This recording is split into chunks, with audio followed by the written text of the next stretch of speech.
Thank you, Mr. Chair.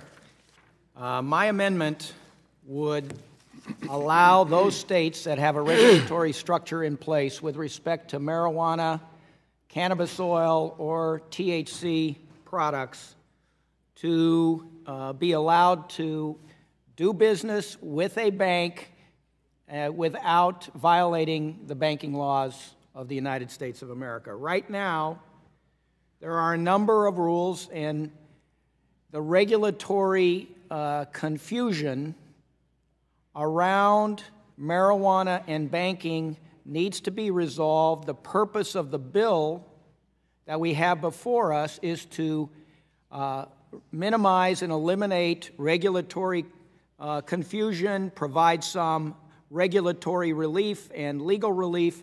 But the real purpose of the amendment that I offer, that says that if a state has a regulatory structure in place, that state is exempt from the banking laws that make it illegal to provide financial services to a legitimate business in that state, is to eliminate this confusion.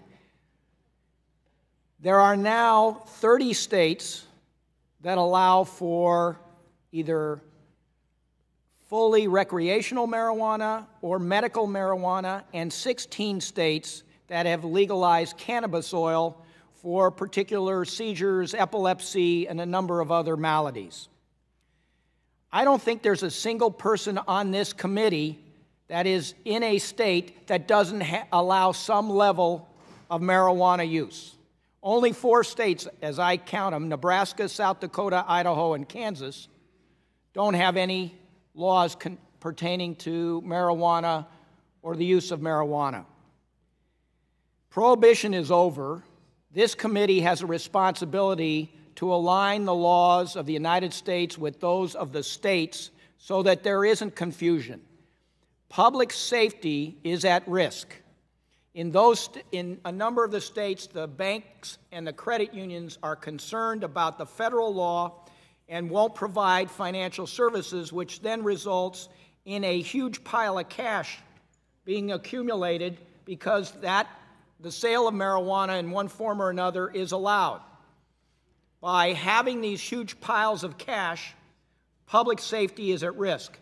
And Mr. Tipton would remember, as do I, we had a couple murders in Colorado for theft, where there was a theft, a robbery, and the guard was killed, a recently returned Iraqi vet who was standing guard. This is a real issue that this committee must deal with and confront and cannot overlook anymore. I would say to our chairman, even Texas now allows for cannabis oil to be prescribed for somebody with seizures and epilepsy.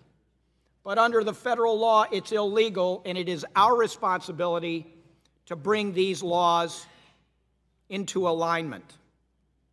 We've reached the tipping point. By far, the public sentiment is to support use of marijuana, certainly in some states, fully legalized, other states for medical purposes, other states for seizures. And we cannot hide our head in the sand anymore. We must deal with this and bring some regulatory relief and regulatory certainty to the banking and financial laws to allow legitimate businesses to have legitimate financial services. We know on the floor of the House that there is a majority in this House that would pass something like this. We've had it as attached to various appropriation bills. We need to offer this amendment, include it in this bill, and allow the laws of the United States to recognize what is going on in the country and not be ignorant. Right now, it is a Schedule I drug, which under the Controlled Substance Act says the drug has no accepted medical use in treatment in the United States. That's wrong. It isn't scientific at all. We don't even allow for research. This is the committee that can start changing this and recognize that prohibition is over with respect to cannabis. With that, I yield back.